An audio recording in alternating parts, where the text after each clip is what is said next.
Hey, what's going on, everybody? Thank you for joining me for another video. Crypto Glenn here. Again, I just want to say I appreciate it. You could have been anywhere in the world and you elected to be here with me watching this video, so I greatly appreciate it. There's been a lot of action that has happened in the markets as of the last 18 or so hours. We've got a lot to talk about, so without further ado, let's get to it. First of all, I just want to start by taking a look at the market, and as you can see, personally, I didn't actually get a whole lot of sleep last night. There was a lot of activity going on in the market, and I think what you see here on CoinMarketCap does a wonderful job of illustrating just what happened. All hell broke loose. Bitcoin dropped down to about $4,200, has since rebound, and I mean, this price has just been all over the place today. It was looking like XRP and maybe even Stellar were a few of the coins that happen to be immune to the sell-off that took place in the wee hours of the morning. Guys, I'll tell you this: if you have never engaged this stop loss, if you have never used the stop loss, a lot of people learned a valuable lesson in using stop losses. I was listening to a live stream yesterday as it was happening, and I mean, the whole entire situation was just so surreal. Guys, they were looking at, this is the end of Bitcoin. If it doesn't hold here, it's going to fall to 30, and if it goes to 30, it's going to 15, and if it goes to 15, it's going to be tested at 7, and God, if it doesn't hold at 700, then we're going to 5, and if it's 5, then it's a wrap. So it was very surreal to be listening to that, and these are people who know far more about investing and cryptocurrencies and maybe traditional investing than I do, even though, I've been right about a few things, but I'm not going to pontificate on this video about what I've been right for and, what I haven't. I'm just going to give you guys my take on things in the way I see it. So just know that the views expressed on this video are not that of YouTube, but they are of my own, and in no way, shape, or form do I claim to be a financial advisor. I'm just a guy that's looking at the same information as everybody else and trying to make the best sense of it as I can. So as you can see here, Bitcoin is down, and this is the USD chart. Bitcoin's down about 8%, XRP 8, Ethereum 9, Bitcoin Cash 30. God, if you were holding this on any of the exchanges, more notably Coinbase, I really hope they find a way to make this right for you, because you couldn't have traded your way out of this and rip. Stellar is down 11%, and rounding out the top 6 is EOS at 7.5. So I mean, you can just go down and you can see just pure, total, utter markets in complete shambles. I'm surprised OX is even rebounding the way that it is, but we were looking at this yesterday. A lot of the only coins that were in the green were stable coins and XRP. If we take a look at the comparison to Bitcoin, during the sell-off this morning, and again I say the wee hours of the morning, really XRP was the only thing, and Stellar were the only two that were at least gaining on Bitcoin and the Satoshi value, and now you kind of see that's kind of reverted a little bit, and now XRP is down just under 8%. Bitcoin Cash, again, it's just really taking it on the chin. And again, guys, if you were able to get out of Bitcoin Cash, I seriously hope that you did so, because a lot of money was lost yesterday. And when we look at why this is happening, it's just because you got two guys who have a hard-on for each other, who are destined, or have engaged in a pissing match to see whose coin is better, and they're all copycats of the original Bitcoin. So that's where we're at. Let's take a look at the biggest gainers in terms of the USD value, and looking at this again yesterday, for the first time in a long time, really I want to say ever, the stable coins were in the top 3, and in my year and a half of being involved with the crypto space, I've never seen anything like that. That's changed a little bit now. Looks like we've got Maker rounding out the bottom 4 spot, Hypercash at about 4.3% up on dollar, Odium up 6 and 2 up on the dollar, and Factum, never heard of this. I mean, I've never heard of Factum, never heard of Odium. Hypercash, maybe not. And Maker, if you've watched one of my last videos, I've kind of seen this one around, but haven't really divulged, too much time into investigating it. But those are going to be your top 4. Again, Factum coming in at a whopping 21.45 in this market. I'm willing to bet this is a coin that isn't on any major exchange, or if it is, it's not on a whole lot of them. I mean, what's the major volume here? Okay, so 1.8 million that was on Poloniex. Oh, they're on Bittrex. They're on Poloniex, Cryptopia. I mean, I guess they're on somewhat reputable exchanges. I mean, I use that term loosely when talking about Cryptopia, but you know, whatever.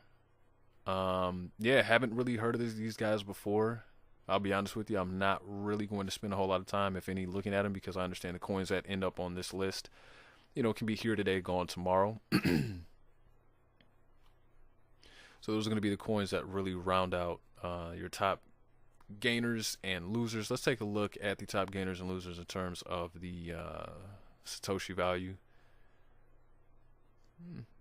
It's pretty much the same. Yep, Bitcoin Cash at the top there, Bitcoin Gold.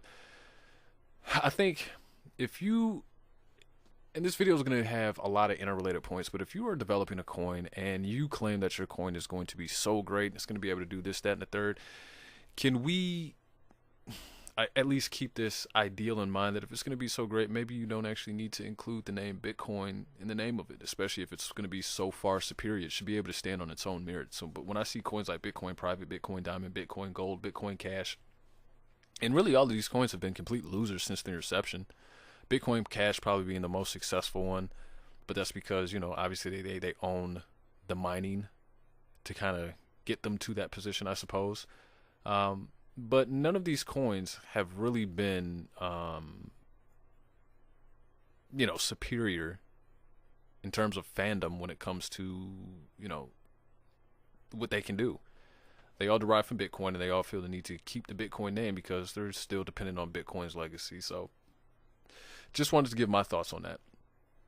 What I also want to do is take a look here at the BTC value via Google, because as you know, there's a few different variations that you can get, and a part of that is because, you know, some exchanges or some websites take into what stable coins have to say about the price, others don't, others just the true value of BTC. So personally, whenever I'm looking at the market in a whole, thinking about getting into a position outside of it or getting out of a position, I try to take a look at different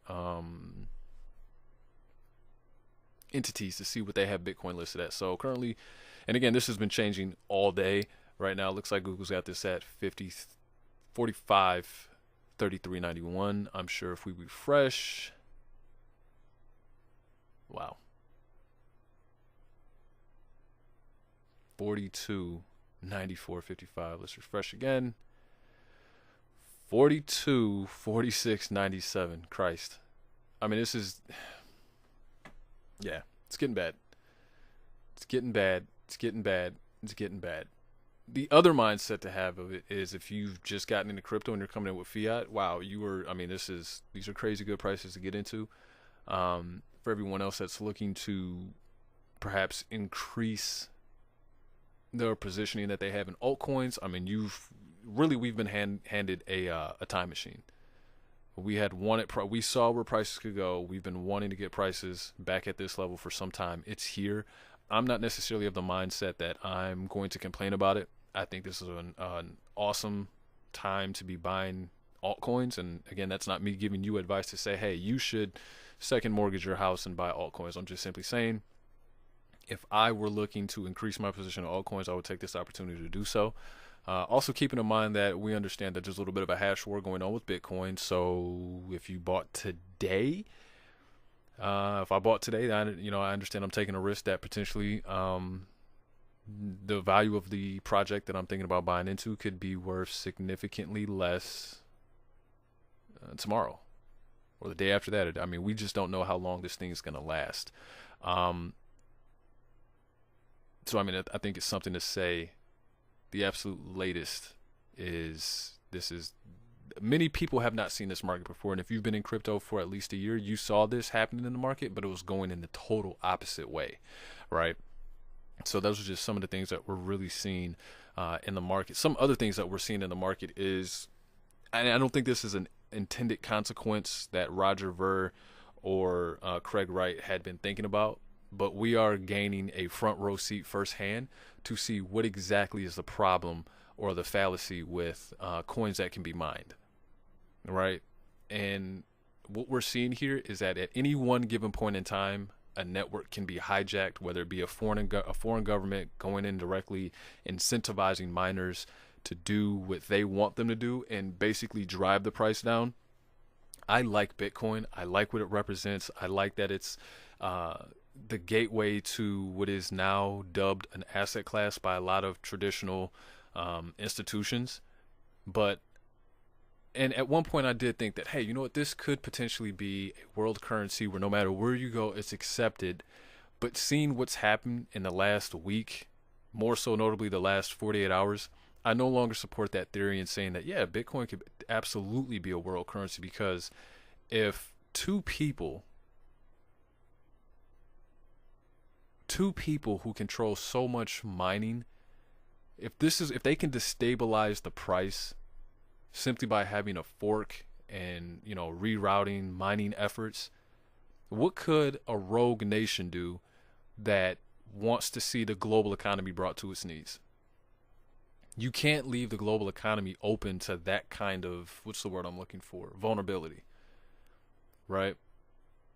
So maybe I like it as, and you know, hell, maybe you can't even look at it as a proof of, excuse me, a store of value anymore, right?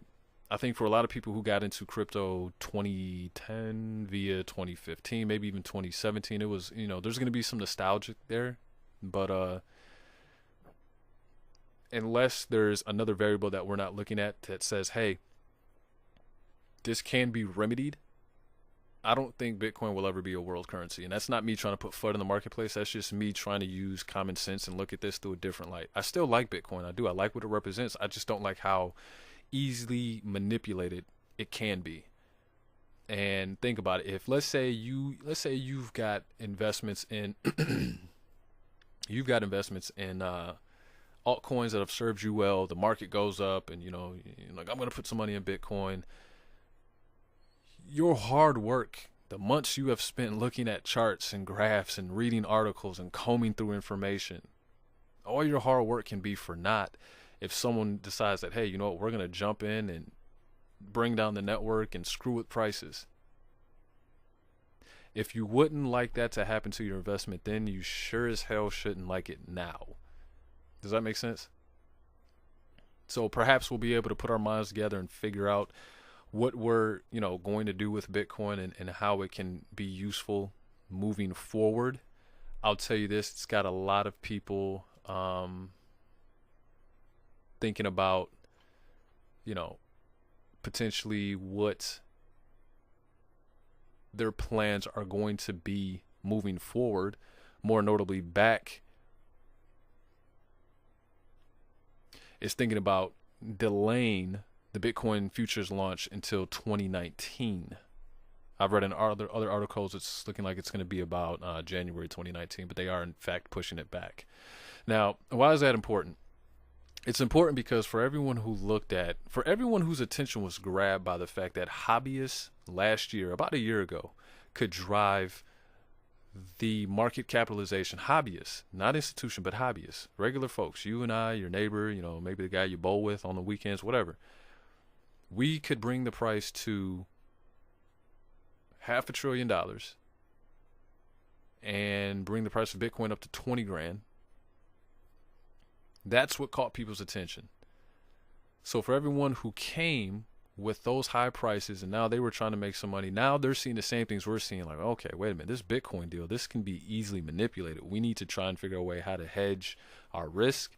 More importantly, hedge the risk of our clients so this thing doesn't implode on us and we're all left with tarnished reputations. Now, I understand what I just said. These guys are some of the same guys who were responsible for bringing in, the world economy to its knees, 10, 11 years ago. So they shouldn't really be worried about reputations, but these guys are in the space to make money.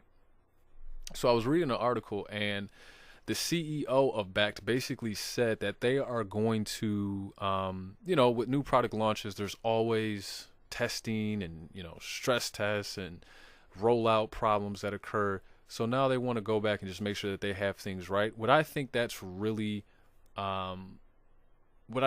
being said there is they would like to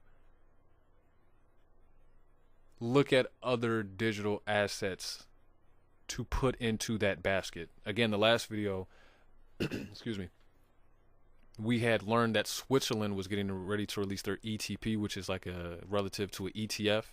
and they were going to have a basket of cryptocurrencies or digital assets that were placed in there, and it wasn't just Bitcoin. It was actually, you know, Bitcoin, XRP, Ethereum, Litecoin, and maybe even one other. And just the way that they had it weighted, I think was really awesome, because if you knew what you were looking for, it was very easy to see that, hey, you know what, these guys are probably tipping their hand here. The largest was Bitcoin. The second largest was XRP. Well, why XRP and not Ethereum? Well, again, let's look at this. If we just saw how easily manipulable, you know, manipulative, there it is, Bitcoin can be,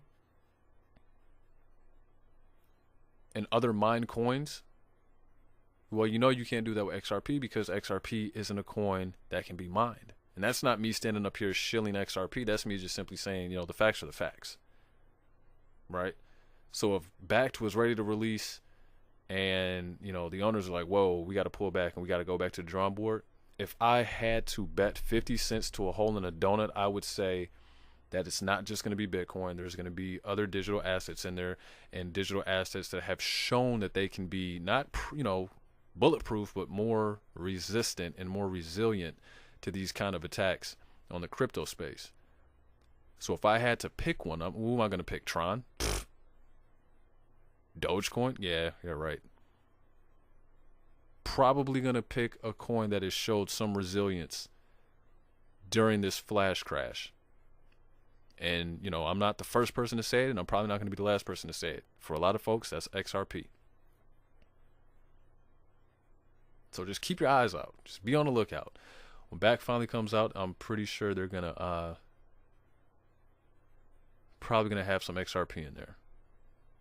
And I'm going to see if I can find that article as well. Okay, I found it. I just wanted to make sure I could actually find the right one. So if you guys wanted to look at it, you could actually find it for yourself. It's found on CoinDesk. And here's what I was talking about. The CEO of Bakkt, Kelly Loeffler, expanded on his statement, saying that the volume of interest in the company and the work required to get all the pieces in place contribute to the delay. All the pieces to get all the pieces in place. Well, maybe they realize that, you know what, we're missing a key asset here that can kind of give us some stability amongst these crazy times. Again, if I had to bet 50 cents to a hole in a donut, they're probably going to put in XRP or maybe some other non-mineable digital assets, because again, those seem to be the ones that hold up the best and can't be manipulated. And if I'm Wall Street and I'm dumping in tens of millions of dollars, maybe even, you know, the amount of money that's going to cause the market to go to trillions, I don't want someone to come in and be able to skimp off my hard work. What's that old saying? Corruption hates competition. There you go. What is also in the news,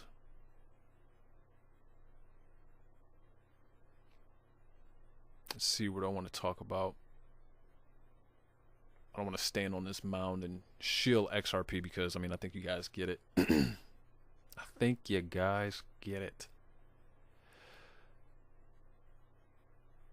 Funds actually putting Ethereum into their basket. I personally, in my own belief, you don't have to subscribe to this notion, but I actually believe in my own heart of hearts, Ethereum is going to see more of a decline. And the reason why I say that is because the more and more you look at the SEC that's going after patrons and companies that have basically built their ICOs off of Ethereum, we're going to come to a time where in the future, either companies are going to have to spend a lot of time making sure that they're very, very compliant, even if they're not in the US, or they will find another way to build the ICO. And it may not be on Ethereum. One of the reasons why Ethereum had the price run that it did is because so many ICOs were coming out and they had to basically be built off Ethereum. Right? Now, if you've got the SEC coming after companies and they're making people issue refunds, or, you know, they're basically scaring the ICO market, no one's going to touch Ethereum. And if that happens, if people have to continuously repay people, and I mean, you can look it up, this is happening, Ethereum will continue to lose its value. So we're seeing problems with Bitcoin, we're seeing problems with Ethereum. Now, that's not to say they can't get it right. Again, the SEC, again, in the States, and if you're in the States, you've probably read about this countless times, that the SEC would just get off its hide and give people a proper framework to say, if your project does this, it's not a security, versus if your project does that, it is a security. Well, then people who are interested in listing or creating these ICOs can make sure that they're coloring inside the lines or working within the framework, and they won't have to worry about having the SEC come after them in, a year or two, right? Like we're seeing now.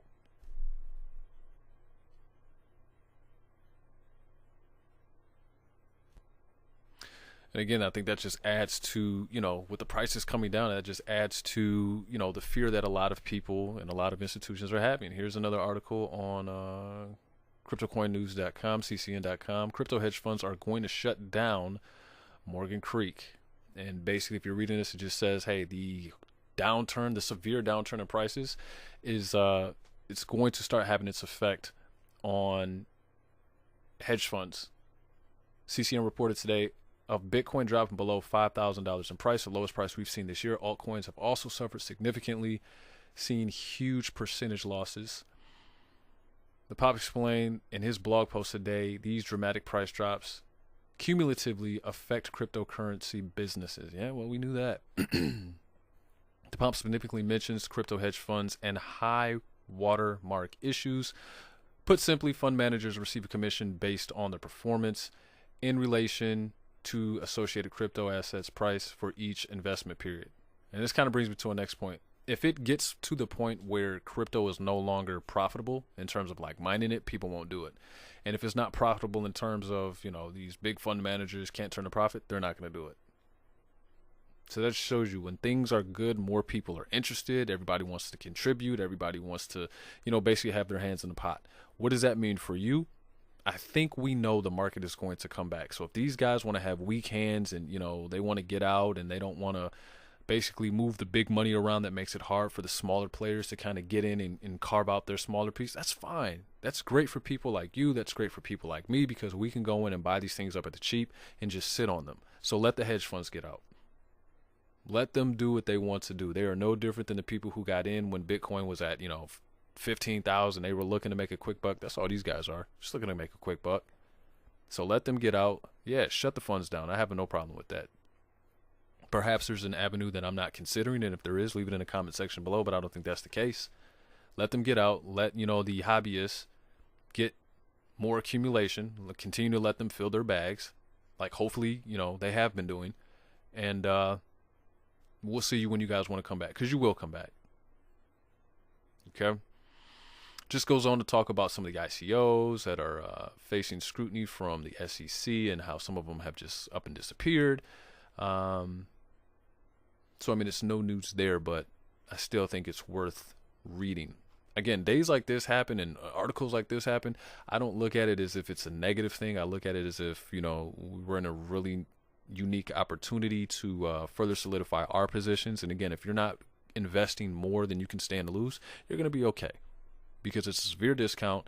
If you're coming in with fiat, your money has more purchasing power. I think clever investors will definitely use that to their advantage. I did a little bit of buying yesterday. I also did a little bit of selling, admittedly so, not at the best time. But, you live and you learn. If you buy too high, you try to average down, and overall it lowers your acquisition cost. So if you're not familiar with that, leave it in the comment section below, and I'll try and explain it to you the best way that I can using my own real life examples. Not saying that it's going to work the same for you, but the overall principles are what's important. Now, I remember seeing in the news, India not too long ago had outruled, cryptocurrencies, and, they didn't want anything to do with it. Now we read that India to finally draft cryptocurrency regulations in December. So if China can get on board and if India gets this thing passed through, then we could potentially be in a position where we are really going to see, some movement. I'm not an oracle, not entirely. I can't, look into the future, not entirely, not yet, and see what's going to happen. But basically, India had the same problem that we had. Years of ambiguity, and the Indian government might at last reveal a regulatory draft for cryptocurrency sector in the country before the end of the year, which could be great, especially if most people think that, we're going to see a bull market Q1, Q2 of 2019. The affidavit goes on to reveal that the draft bill and report will be forwarded to members of the finance ministry's Interior Ministerial Committee. So it's basically the subcommittee within the committee, if you will. So these are probably the people who actually legitimately make the rules. Subsequently, the committee will hold a meeting on the drafts, which will be made available to its members sometime in December. So, I mean, I guess that's the timeline. A lot of things lining up for December, a lot of things lining up for January. So until that happens, I mean, I can't stress it enough. Try to use these down times in the market to your advantage. Let's take a look at Bitcoin really quick. Let's see what it's doing. 42, 46. Okay, so it's come back up a little bit. That's what I'm saying. It's been going, it's been happening all day. Something else that I found uniquely incredible is that today, right after the crash in crypto, there's been a little crash in the Dow Jones. Down 551 points. You see the headlines. What can we see? What does this tell us? That in all markets, people are basically trying to, consolidate. People are taking money out. Why are people taking money out? They're hoarding it, or they're trying to reallocate it. Personally, I hope it's the latter. But if it's the former, that tells me that there's a bigger economic deal afoot that maybe unsuspecting parties don't know about. So whenever you see crypto moving through, the cycle it's moving through, it doesn't always hurt to jump over into traditional markets and see what they're doing too, because I think those can be very great indicators, especially if nobody is doing it. Looking at charts here, I don't have any pulled up, but just, if you look at the majority of people will tell you that we hit capitulation stage yesterday. Usually what follows that is anger, and that's if you're in a Telegram groups or if you're on your Discord groups or just talking to people on Twitter and you see people fighting amongst themselves. That's the anger. And after the anger, I believe, comes one more down spot, and then you're usually on your way towards the recovery. I'm not saying we're there yet, but I definitely think we hit capitulation yesterday in terms of, the prices that we see in the market, just the sheer amount of losses that we saw. And for everyone saying that, XRP wasn't affected at all. XRP did go through a little shutter phase where I think they went from about 50 cents to 42 in about 10 minutes, if it was even that long. And who's ever behind this, and again, it's, Roger Ver and Craig Wright, but for everybody else that's behind it, it was an awesome play because you had everybody focusing on Bitcoin, getting out of Bitcoin, getting out of Ethereum, trying to get out of Bitcoin Cash if they could, and other coins, going to XRP, going to the stable coins, going to Stellar, even in some cases, and thinking that this was a safe haven. And then in a matter of 10, I think like XRP had lost, $1 billion or so out of their volume or out of their market cap. So it's really interesting to see. Just be mindful of the misdirection and the clever ploys that the parties that be will use, because I think I'm not of the mindset of counting Bitcoin out 100%. I'm just not. But I do think it's important to look at other coins that cannot be mined, and again, try to spread your risk around a little bit. And like I said, if you're having trouble figuring out what projects to get into, really get into the habit of reading a white paper a night. I think it'll, make things a lot easier for you. You start to become less and less dependent upon what everybody else is saying, but you become more able to engage in conversations and add to conversations when you can see what everyone else is saying and compare that in contrast to what you've been reading on white papers and so on and so forth. Okay. So that's going to do it for the video. Big takeaways. We are seeing the vulnerabilities of coins that can be mined. Bitcoin is probably not going to be a world currency. XRP is gaining a lot of fandom, and I'd kind of be cautious about that, because as when we all start to think that one thing is going to go this way and it's going to always continuously go that way, someone is on the other side of the table saying, okay, now it's my prime position to really make this work in my favor. So be mindful. Understand the projects that you're into, what their strengths are, what their weaknesses are, and god damn, will someone tell me when this hash war is probably going to be over. In the meantime, if you think these are good prices and you can afford to make plays with projects that you like, I would strongly advise doing so. Again, it's not financial advice, but it's what I plan to do anyway. Guys, if you like the video, like the video. If you dislike the video, instead of telling me why or leaving a dislike, don't dislike it, but in the comment section, let me know why. Or if that's not fast enough for you, you can always follow us on Twitter. And look what happened here. I was cutting my nails and some of the shavings popped off and they made the XRP logo. Moon confirmed. I'll be honest, this is a project I may not have given enough attention to, but I am looking at it and it's not in the price right now where I think it's, you know, oh, that ship has sailed. I don't think we're going to exit that price anytime soon, but I'm not buying in until I'm 100% convinced that, hey, this is a worthwhile project and I hear great things about it. But again, I want to practice what I preach and I want to do my own research. But I thought it was funny when I was cutting my nails, they kind of landed in the XRP logo. So I posted that on Twitter and it looks like we've got one notification. What does it say? Oh, so they just Has, shout out to you, Has, especially if you're watching the channel. Just kind of like the tweet, so I appreciate it. So again, guys, if you want to communicate with me, we've got follower increase. So thank you to everybody who has subscribed to the channel. Thank you for everyone who has definitely decided to follow us on Twitter. We appreciate it. If you want to communicate with us on Twitter, you can do so at CryptoGlenn. Definitely drop us a line. I'd love to hear from you. If you've got any articles, you know, projects out there promoting scams, let us know. We'll put our investigating guys team on that and try and shed light and prevent everybody from making a horrible mistake. Guys, again, that's going to do it for the video. I appreciate everybody from tuning in. I will see you on the next one. And if there's any additional information that pops off, definitely check for us on Twitter or subscribe to the channel, turn on bell notifications because we might just drop another video if it helps you guys. Appreciate it. Talk to you guys soon. Peace.